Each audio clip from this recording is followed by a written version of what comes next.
Hello दोस्तों, स्वागत है आपका हमारे YouTube चैनल पर।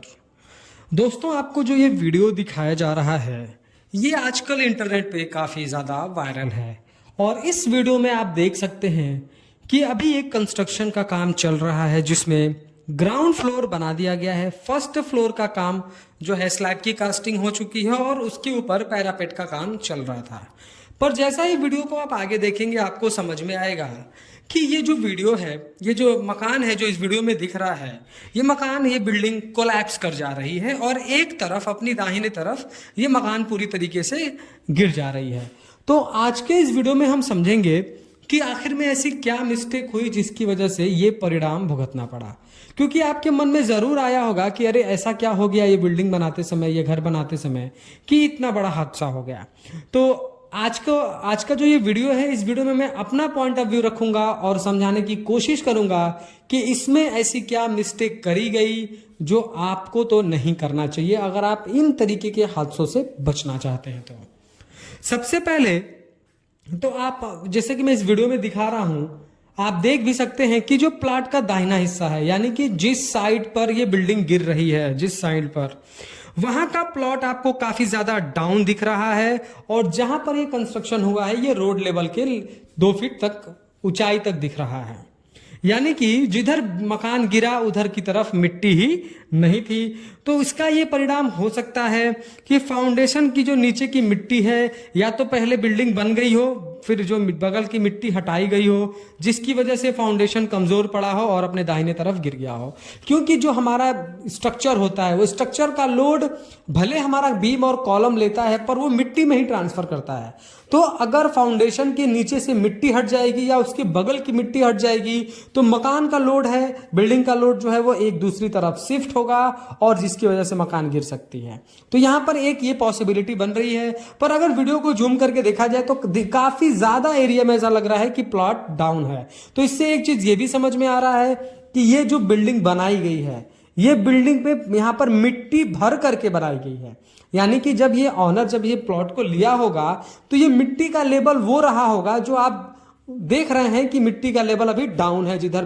जो हमारी ये बिल्डिंग है, जिधर जिस साइड पे कोलैप्स हुई है उधर का आप एरिया देखिए, मिट्टी काफी ज्यादा डाउन है और बिल्डिंग गिरी भी उधर है। तो जो मैंने आपको पहली जो है पॉसिबिलिटी बताई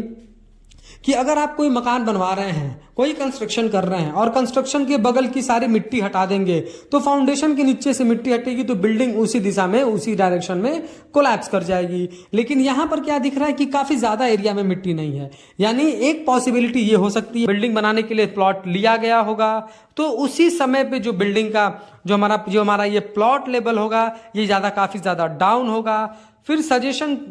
लेने या फिर आपसी फिर जब मकान और जब इस प्लॉट को ले लिया गया होगा और कंस्ट्रक्शन का काम स्टार्ट कराया गया होगा तो वहां पर मिट्टी बाहर से ला करके डंप करी गई होगी और उसके बाद उसके ऊपर काम कराया गया होगा। तो पहला मिस्टेक क्या है कि प्लॉट का एरिया उस साइड बहुत ज्यादा डाउन है। दूसरा, देखिए, जो हम कंस्ट्रक्शन करते हैं तो कंस्ट्रक्शन में हमको सेटबैक छोड़ना होता है, जैसे कि अपने दाहिने साइड में, अपने बाएं साइड में, पीछे और आगे। ये छोड़ने का एक बेनिफिट ये होता है कि जो आपके कॉलम पोजीशन होते हैं वो आपके फुटिंग में जो जाली होती है बिल्कुल उसके सेंटर से खड़ा होता है। सपोज करिए कि अगर आप कोई घर बनवा रहे हैं तो अगर तीनों साइड से, दोनों बगल में और पीछे साइड से अगर आप 3-3 फीट छोड़ते हैं और तो उसके बाद जो आप गड्ढा करेंगे फुटिंग का, वहां से जो आप कॉलम उठाएंगे तो चूंकि आपने 3 फीट जगह छोड़ रखी है तो कॉलम जो है वो फुटिंग में के सेंटर से खड़ा होता है। ठीक है। और अगर आप सेटबैक छोड़ेंगे ही नहीं, बिल्कुल सेटबैक नहीं छोड़ेंगे, तो आप जो है फुटिंग मेस के कॉर्नर से आप वहां से जाली को उठाएंगे। और अगर इस यहां पर सेटबैक छोड़ा गया होता तो मिट्टी अगर हटाई गई होती तो कम से कम फाउंडेशन की मिट्टी तो नहीं हटती, क्योंकि हम अपनी बिल्डिंग लाइन से 3 फीट छोड़ करके अपना घर बनाते। तो मान लीजिए कि हमने दोनों साइड से 3-3 फीट छोड़ दिया होता तो अगर मिट्टी कोई हटाता भी तो जो हमारा 3 फीट है वहां का तो मिट्टी नहीं हटता, फाउंडेशन के नीचे की मिट्टी बच जाती। तो इस तरीके से तो बिल्डिंग कोलैप्स बिल्कुल भी नहीं होती। तो अगर आप सेटबैक छोड़ते हैं तो भी इस तरीके के हादसे से तो आप बिल्कुल भी बच जाएंगे। अब जैसे मैंने आपको बताया फुटिंग प्रॉपर नहीं हो पाया तो वो एक मामला है ही। अगली पॉसिबिलिटी जो मैंने स्टार्टिंग में ही जिक्र किया कि जैसे मान लीजिए कि जब ये प्लॉट परचेज किया गया होगा तो प्लॉट का जो है लेवल है वो काफी डाउन है, तो प्लॉट का लेवल जो है रोड के लेवल तक लाने के लिए यहां पर मिट्टी भरी गई होगी और मिट्टी भरने के जस्ट बाद ही उसके ऊपर गड्ढा खोद करके जो है बनवा दिया गया होगा, घर कंस्ट्रक्शन कर दिया गया होगा, फुटिंग फाउंडेशन का काम कर दिया गया होगा। देखिए जब हम मिट्टी डंप करते हैं, हम कहीं से मिट्टी ला करके दूसरी जगह पर मिट्टी डंप करते हैं तो वो मिट्टी अच्छी तरीके से सेटल नहीं रहती है, और यहां पर भी ऐसा देखने में लग रहा है कि ये भी एक पॉसिबिलिटी हो सकती है कि मिट्टी ला करके डंप करी गई और डंप करने के बाद 3 फीट या 4 फीट का गड्ढा खोदा गया।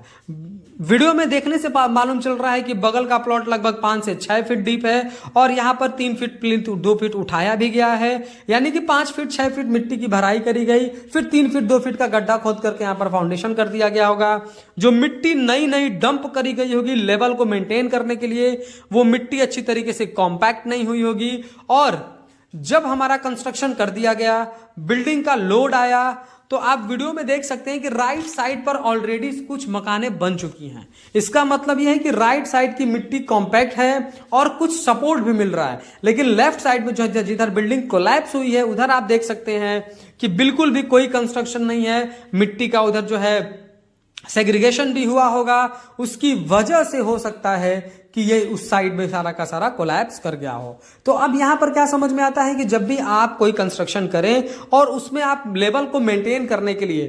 प्लॉट लेवल को मेंटेन करने के लिए, रोड लेवल से थोड़ा सा उठाने के लिए अगर आप मिट्टी डंप कर रहे हैं तो वहां पर आप मिट्टी को अच्छी तरीके से कॉम्पैक्ट कर दें, आउटर बाउंड्री वॉल चलाएं, उसमें काफी अच्छी तरीके से मिट्टी को भरें। मिट्टी को भरने का सही तरीका क्या है कि आप पहले, ऐसा नहीं है कि आपको 4 फीट मिट्टी रखना है तो मिट्टी फिल करना है या सैंड फिल करना है तो आप ला करके वहां पर 4 फीट डंप कर दें, ऐसा नहीं करना होता है। 1 फीट से 1.5 फीट तक आप मिट्टी को भरिए, उसको कॉम्पैक्ट करिए, फिर अगला लेयर मिट्टी डालिए, यानी इस तरीके से अगर आप कॉम्पैक्ट करेंगे, हार्डली आप 1.5 फीट तक मिट्टी एक बार में भरिए, उसको कॉम्पैक्ट करिए, फिर दूसरा लेयर डालिए, तो इस तरीके से मिट्टी भी जो जाएगी वो प्रॉपर तरीके से कॉम्पैक्ट करके जाएगी। तो यहां पर एक सवाल ये भी हमारे मन में आ रहा है कि हो सकता हो यहां पर कि मिट्टी जो है नहीं लाकर डंप करी गई हो और उसी पर फाउंडेशन कर दिया गया हो, बाद में मिट्टी सेटल हुई हो, मिट्टी नीचे बैठ गई होगी, उस साइड में पूरा का पूरा बिल्डिंग का लोड शिफ्ट हो गया और जिसकी वजह से ये आपको हादसा देखने को मिल रहा है। जब इस तरीके का कंडीशन आता है कि अगर आप मिट्टी कहीं से ला करके फिल कर रहे हैं,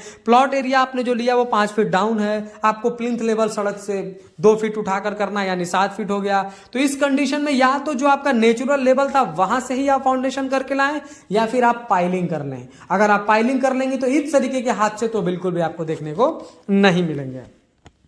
अब देखिए एक बेसिक सी बात हम इस पे हम करेंगे। आप जैसे आप देख सकते हैं कि ये लंबाई देखने में कम से कम 20-22 फीट तो दिख रहा है और सिर्फ आपको 2 कॉलम दिखेंगे, एक स्टार्टिंग में एक एंड में। ये भी एक बहुत बड़ी गलती है। अगर कॉलम की मात्रा ज्यादा होती तो अगर एक फाउंडेशन का मिट्टी अगर निकलता तो दूसरे वाले के हेल्प की वजह से वो इस तरीके से कोलैप्स तो नहीं होता। थोड़े बहुत क्रैक्स आते जिसपे बिल्डिंग गिरने से तो बचाया जा सकता था, लेकिन सिर्फ 2 कॉलम इधर दिए गए हैं, 2 कॉलम उस साइड में दिए गए हैं और लेंथ है 20 से 22 फीट, 9 इंच बाय 9 इंच का कॉलम दिख रहा है। तो ये तो सबसे बड़ा यहाँ का फेलवर है कि कॉलम का बीच के डिस्टेंस को भी मेंटेन नहीं करा गया। दूसरा, आप बीम देखिए, लिंटल बीम दिया गया होता, सील बैंड दिया गया होता, तो होता यह कि अगर बिल्डिंग का लोड एक तरफ शिफ्ट भी होता तो अगर आप लिंटल बीम दिए होंगे या फिर सील बैंड दिए रहते हैं तो सारे के सारे लोड एक सर्टेन हाइट पे डिवाइड होते रहते हैं,